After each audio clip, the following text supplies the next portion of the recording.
And hello, South Florida. Hello to the rest of the real estate world out there listening to us. It's time for another edition of the Real Estate Show, South Florida's #1 program about real estate and America's longest running daily radio show. That's right, daily, 5 days a week. The Real Estate Show here is live, and it is live at 5 p.m. 5 p.m., we come at you 5 different ways. You can consume the Real Estate Show on the AM station, 1470 here locally, on the FM dial at 95.3, 96.9, on the apps that allow you to take it with you wherever you go, and also streaming live over the internet if you're stationary or you have access to the internet anywhere you are, literally anywhere you are.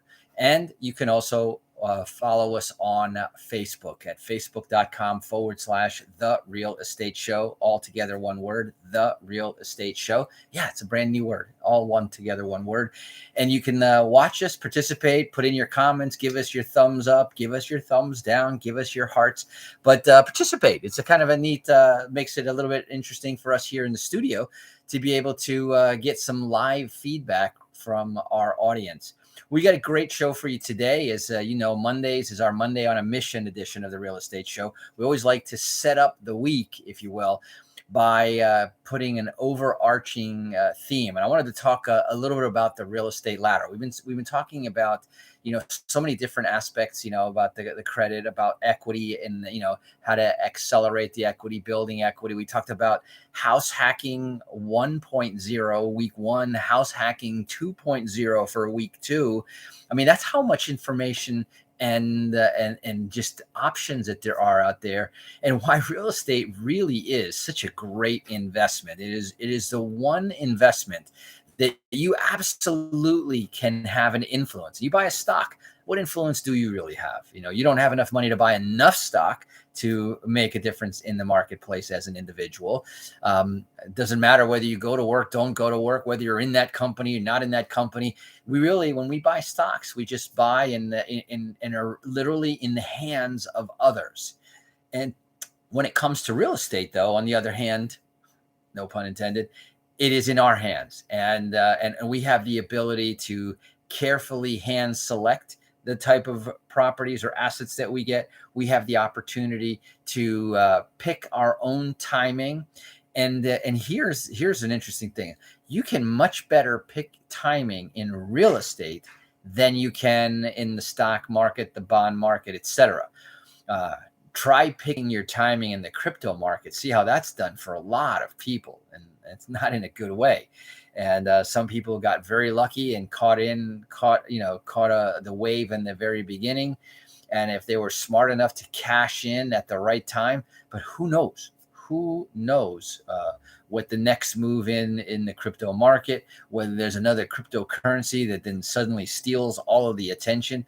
When it's in the real estate world, it is in real estate, and they're not making any more of it. They can't invent it, and they can't make it disappear either. That's why banks lend up to 100% and sometimes more on a property, because they know two things. Number one is it ain't going anywhere. Number one, it's not like a car that they have to find it in order to repossess it. Real estate is right there where it was the day that I financed it and the day that I unfinance it, the day that they repo it or whatever they do. It's right there where it was. And that gives banks a lot of security, not to mention that real estate is in the category of hard assets, which is an excellent hedge against inflation. So this week, what I wanted to do is I wanted to talk a little bit about a concept that I'll bet you never heard anywhere else. And I call it the real estate ladder. Now, remember last week and the week before, and probably a whole bunch of other times, I have said that no matter where you are, real estate there's a place, there's an entry point for you. Hey, Felipe, just got some nice thumbs up, new arrival from one of our Facebook audience. When real estate,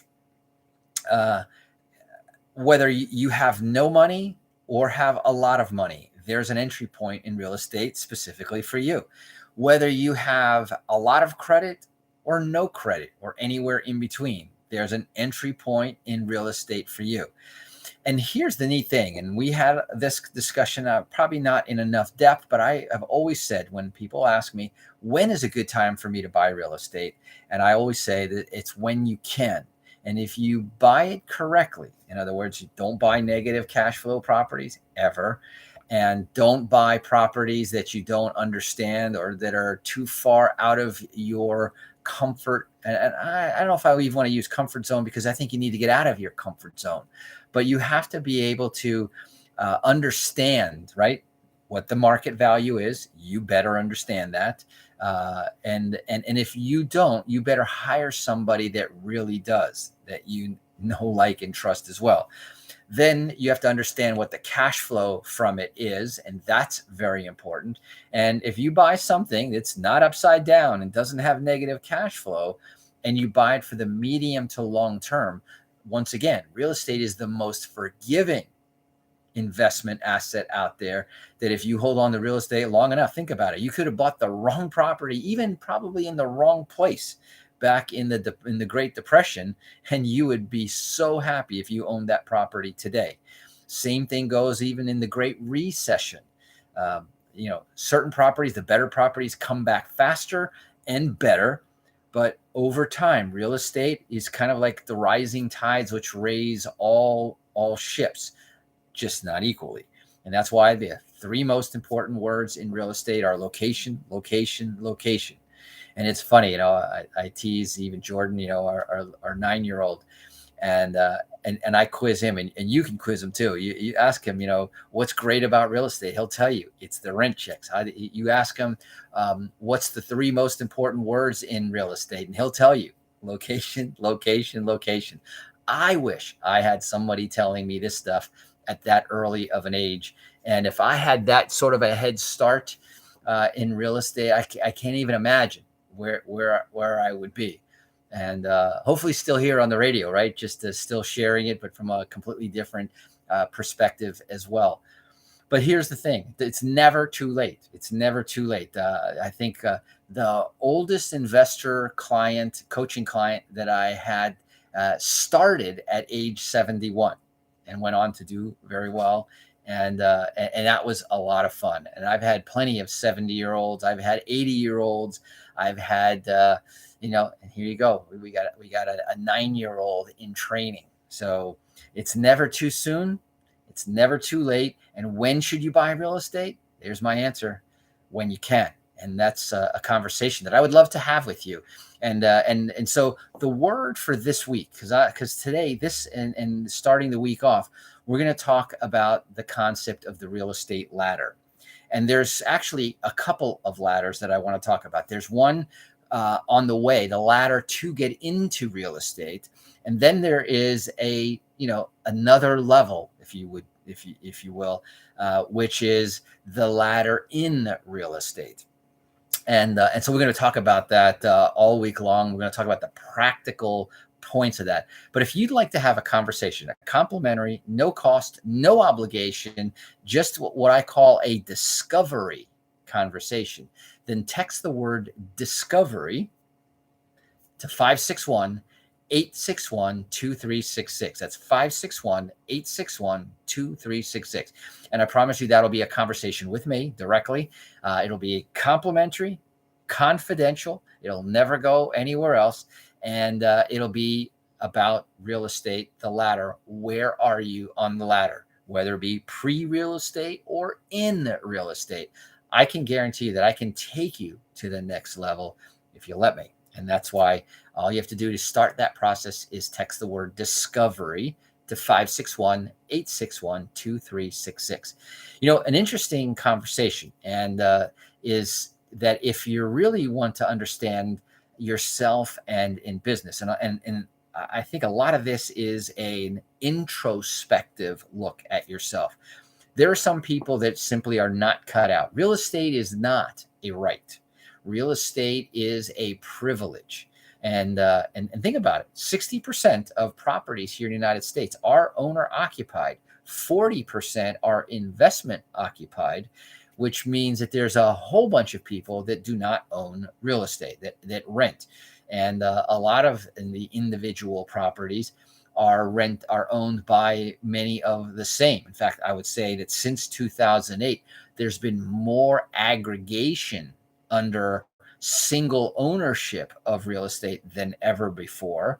I personally don't like that. Now, for example, single family homes that used to be the arena of the mom and pops, individuals is really what mom and pop means. Like you and I, individual investors, and the institutions, the large asset companies, the hedge funds, any kind of funds for that matter, they didn't really, they weren't even interested. Is really the fact. They were not even interested because it was so fragmented. It's much easier to manage, much easier to understand, present and sell a large office building or a large residential apartment building, even an industrial park or warehouses where you have many units under one roof. And so you've got economies of scale. So as you can see, the big boys have this all figured out, and therefore, and not only that, but they have the funds to do that. The average Joe, the average Jane doesn't have millions of dollars to invest in these properties. So what do? We look for more modest, more affordable, more attainable properties and go from there. However, in 2008, that whole concept of, and there were two big changes. Number one is that in the investor world, the commercial or institutional, that's the word I was looking for. The institutional investor saw a huge opportunity when property prices fell, 50, 60%. And you could buy properties literally at 10, 20, 30, and 40 cents on the dollar back in 2008, 2009. And so they came in, with guns loaded and bought tons of them. And today you've heard of the capstones. You've heard of Invitation Homes that owns, tens of thousands of houses. That's never happened before, that many houses were owned by one single entity. And now there are several of those. And so a couple of things happened there. Number one is that they have learned, by brute sheer necessity, how to manage these fragmented properties, 2 houses over here, a house over there, 5 houses over there, etc. And as much as they try to consolidate, you can't so much in houses unless, and that's starting to happen, is where they're building a development that is strictly for rental. In other words, it's never going to be sold one off. Well, I shouldn't say that, because as the real estate cycles go through, the rental properties become so much more valuable on a individualized basis. That's when you have the condo conversions going on and things like that, where they convert an apartment unit, one of many, to a single legal description, a condominium unit, which so you own everything, technically within inside of the walls, and a share of the common areas. So that whole thing has changed. And then the second thing that I was referring to is that before, you used to hear an old cliche, which today I'm going to tell you is no longer true. But the cliche used to be that banks are not in the real estate business. Banks are in the lending business. And that's what they want to do. And today they're in the lending and fee business, right? And if you've had a checking account or a savings account lately, you realize that you're getting feed to death. And so they have figured out how to just extract the maximum amount of money. But because they are also profit oriented, banks are not charitable institutions. They are private in many cases, or public institutions that have a sole goal of raising and creating a profit for their shareholders. So they started owning, and when they foreclosed, not reselling for a while, because they were recovering the cash flow. And you're going to see more of that happening going forward. In fact, banks have now real estate divisions where they have their own asset managers. They have their own maintenance, and eventually you're going to start seeing more and more of these companies. I mean, look at Zillow. They have a mortgage division, they have a real estate division, they have a fix and flip division. It is very much integrated. So somewhere there is this ladder, and it's there. It's been there all along, but most people never see it. Right? It's kind of the story of they don't see the trees through the forest, because all they do is they see this enormous forest, but there is a structure in the forest. And that's what we're going to talk about throughout this week. Anyway, we're going to go ahead and take a quick break here. A few words from our sponsor. When we go back, I'm going to start talking about the pre-real estate ladder. Later on this week, we're going to talk about the in real estate ladder. And I think you're going to find out this to be a very insightful view on real estate that probably you've never heard anywhere else. Anyway, we're going to be right back. I'm getting a whole bunch of comments here on Facebook. I'm going to share some of those. I'm going to talk to them during the break. So don't touch that dial. You're listening to The Real Estate Show. My name is Eric Willner. It is Monday. We are on a mission, and we'll be right back.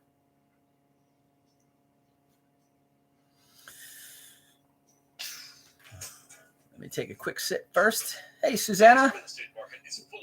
Discovery. There she is. You're the best. You really are.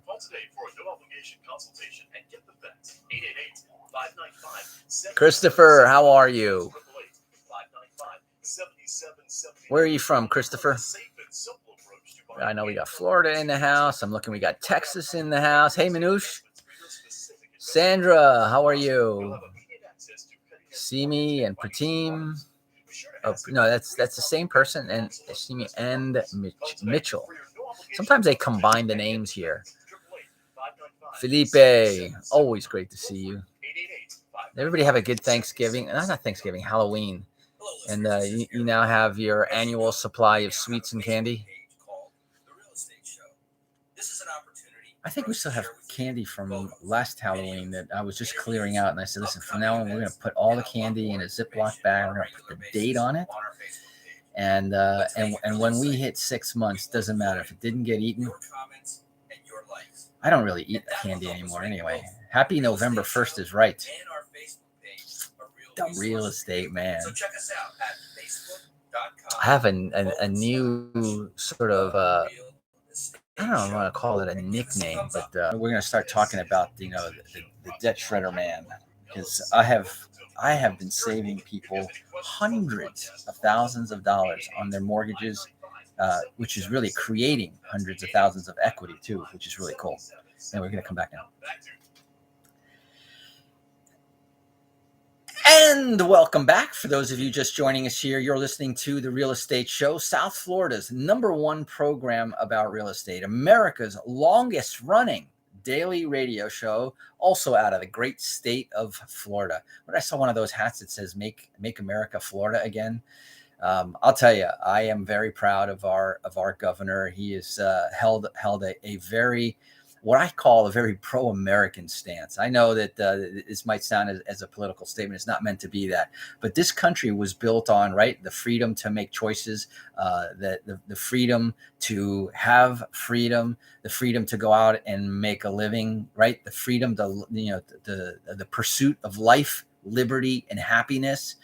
And I think that's the whole thing is, have government manage the areas that only consolidated government needs to happen. But other than that, minimum, because it's never, ever, ever, ever worked.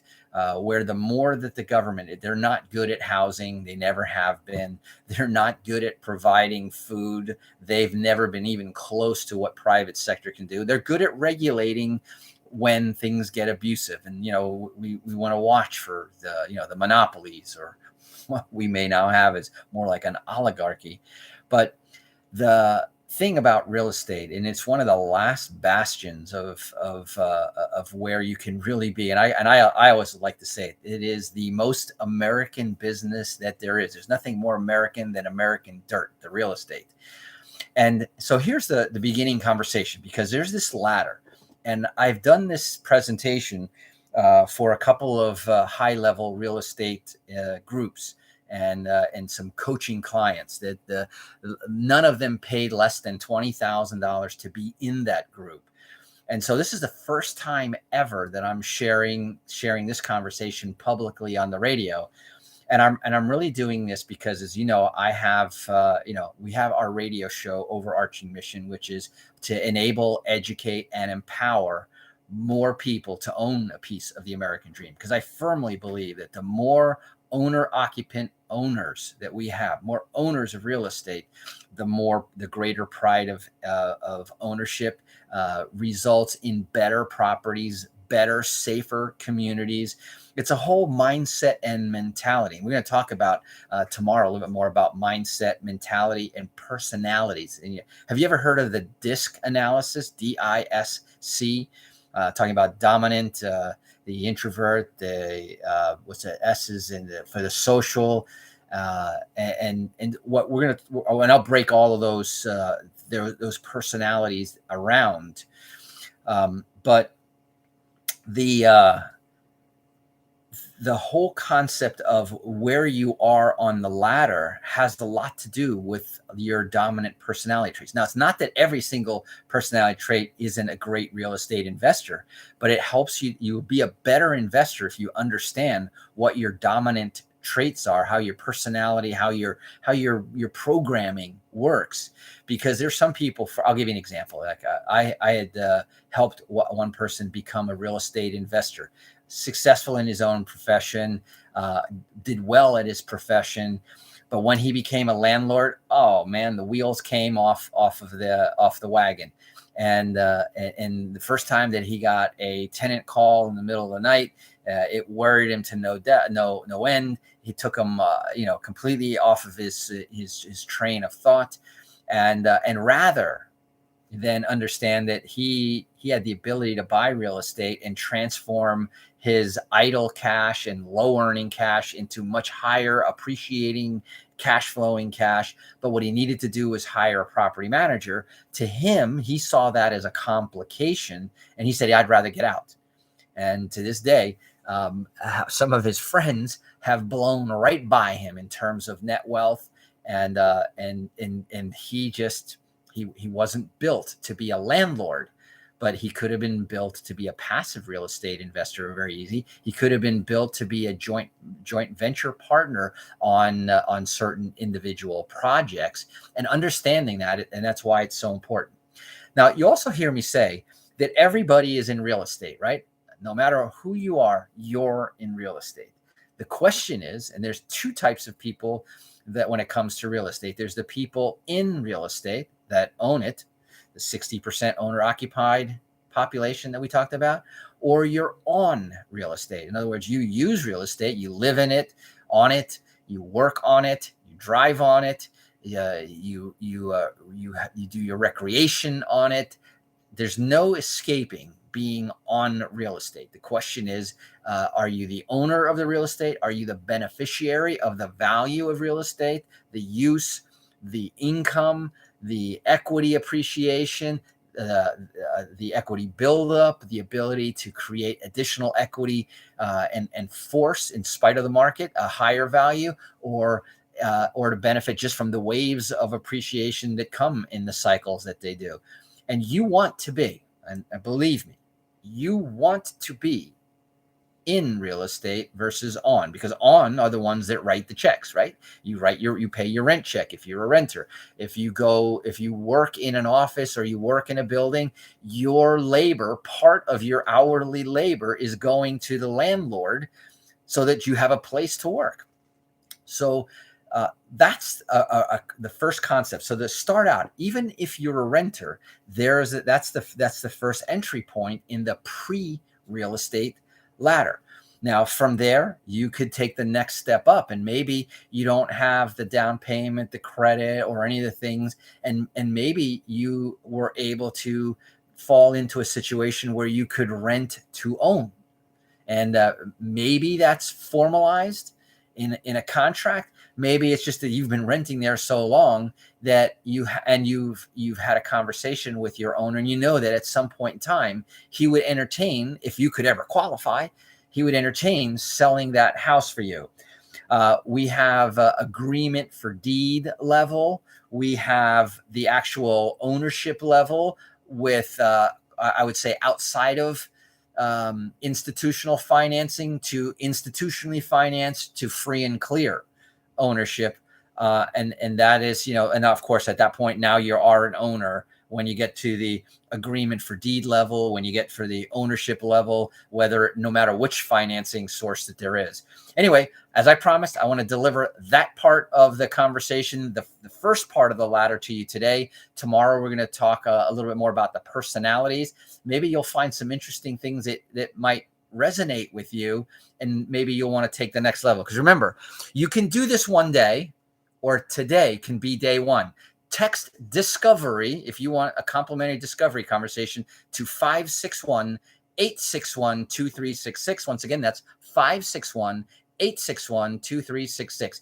Well, that's it for today. This is your host, Eric Willner, signing off. Until tomorrow, drive safe and make it a great day. Bye-bye.